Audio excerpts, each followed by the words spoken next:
Can I tell you about the second yoga class I ever taught? I went as a student and wound up leading the class. And I received one of the most effective and useful pieces of feedback I have ever heard as a result. This is Yoga Teacher Confidential. I'm Sage Rountree. Thank you so much for listening. I did my 200-hour yoga teacher training in 2003 and 2004 down in Charlotte, North Carolina, a little bit less than 3 hours from where I live in Chapel Hill/Carborough, North Carolina. My kids were really little, and my blessed mother-in-law actually paid for my yoga teacher training as a way to get her grandchildren down to see her one weekend a month over the course of 8 months. One of the requirements of my 200 was that we created our own opportunities to teach. And that was especially useful because I was coming some distance every time that I went to yoga teacher training. I couldn't have even gone down to teach a class at the studio feasibly, given my circumstances. So I wound up talking to the management at one of my old gyms, the ladies' gym, and saying, hey, could I please volunteer to teach a yoga class or two to get my feet under me and serve these required hours for my teacher training program?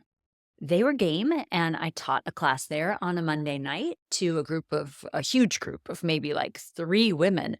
And it actually felt pretty good. It went pretty well. Now, I did have some classroom teaching experience because when I was in graduate school at UNC, I was teaching composition and literature. So I wasn't unfamiliar with being in front of the classroom. But as you know, as a yoga teacher, teaching movement and talking at the same time are very sophisticated. That's some next level stuff to both be moving, describing the movement, and cueing your students into it.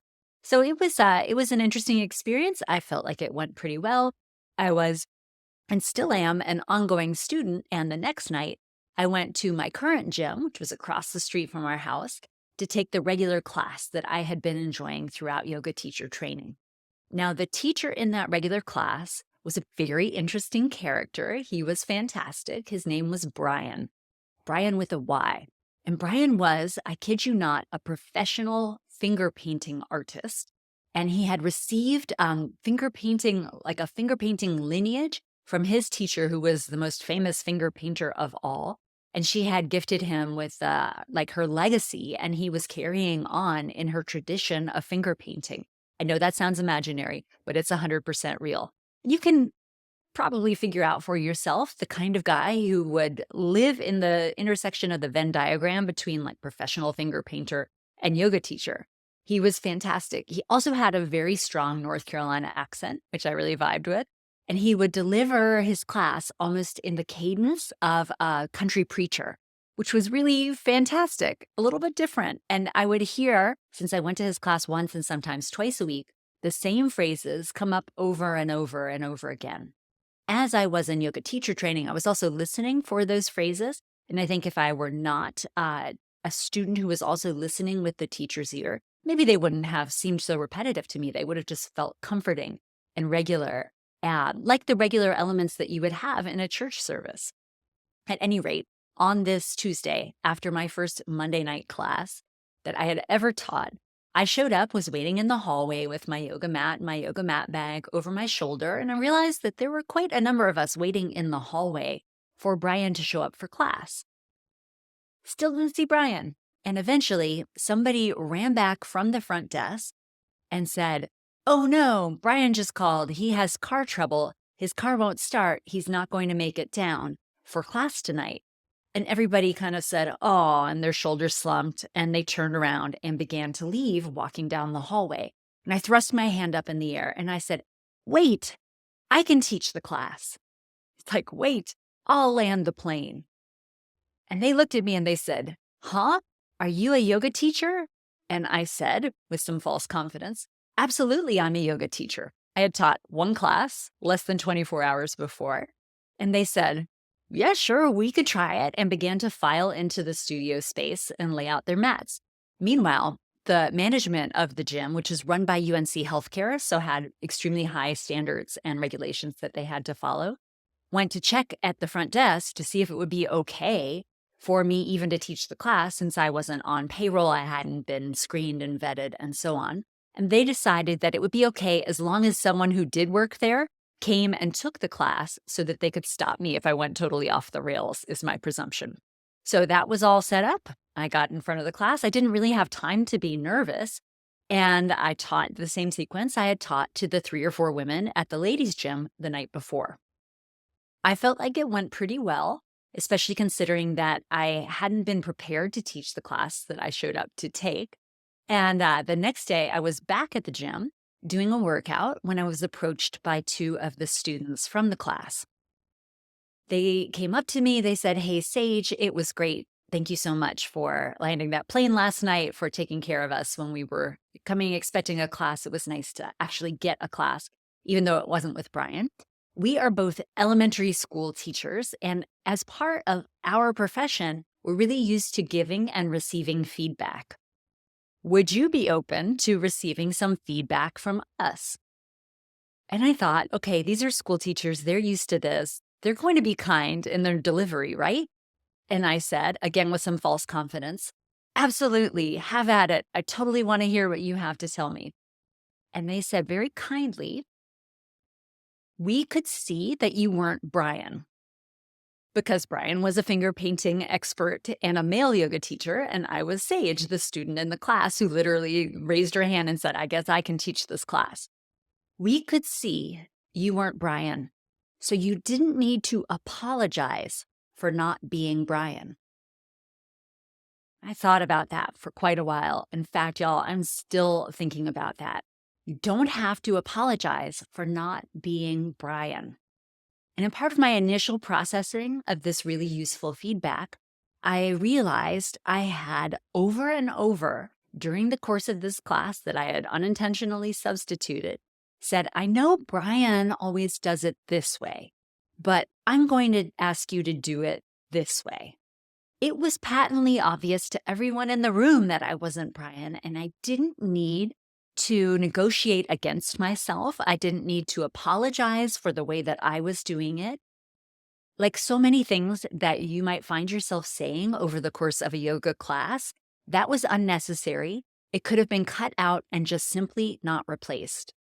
Just silence would have been better than drawing that attention to my own perceived deficiencies. We could tell you weren't Brian, so don't apologize for not being Brian. What a wonderful piece of feedback. What a gift to receive after only my second yoga class.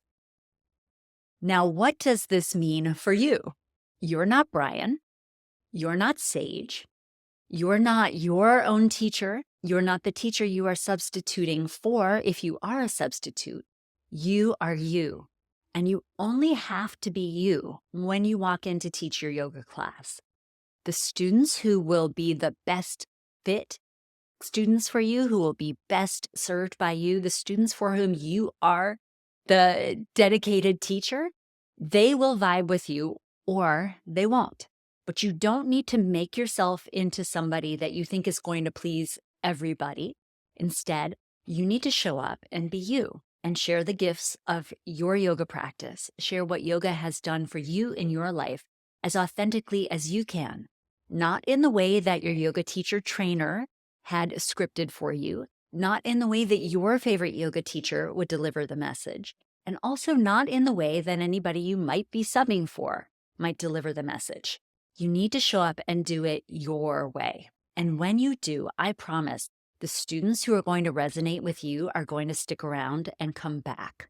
There is no need to apologize for not being Brian. Let me also point out that there's no need to apologize for just about anything unless you were like delayed by traffic and a little bit late on your way in. You don't need to apologize for things that are out of your control. If the room is a little bit warm when you get there, if the room is a little bit cold when you get there, if you're having trouble with your music, if you forget something on one side, none of those are worthy of an apology. Just continue on. Like so many things in yoga, they can just be clipped out, those notes of apology, and left unreplaced, simply replaced with silence. Because we're not there to pull attention out of our students and onto ourselves. And that's what over-apologizing will do. Instead, we as yoga teachers are there to help our students achieve yoga, union, connection, and inner connection. And while there may be some elements of connection with you and with each other and with the community at large, the most important connection that's happening in a yoga class is that of the student with the student, of the student self with the student self.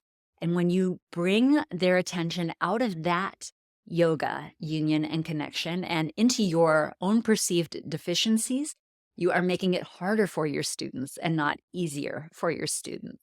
I know you want to be a facilitator of yoga, so don't let it be about you and don't apologize for who you are or who you aren't. Now, if you are a substitute teacher, it is okay to do a quick introduction to point out who you are. I might have even said something as simple as, well, obviously, I am not Brian. Brian is stuck with car trouble. I'm Sage, and I am a yoga teacher, even though I was only a teacher for one day before that second class I ever taught. And tonight, we are going to start lying down on our backs. Please come on down and make yourself comfortable, or whatever. Just a very quick introduction is all that you need to set the tone. People will recognize, oh, that is Sage, that is Sally, that is Mary, that is Tisha. Whoever you are, just be you. The affirmation you might repeat to yourself to help yourself remember this is, I only have to be me. If it helps for you to think, I'm not Brian, or I'm not Sage, or I'm not my teacher trainer, that's fine. But repeat with me, I only have to be me. I hope this has been really useful advice for you. I hope it helps you walk into your next classroom experience feeling a little bit more like you and a little bit less like a fraud. Because if you are sharing from your practice, if you are sharing from your own love of yoga, you can't go wrong. This is Yoga Teacher Confidential. I'm Sage Rountree. We can connect at sagerountree.com. On the socials, I'm at Sage Rountree with no letter D, or you can find the podcast site at yogateacherconfidential.com. See you next time.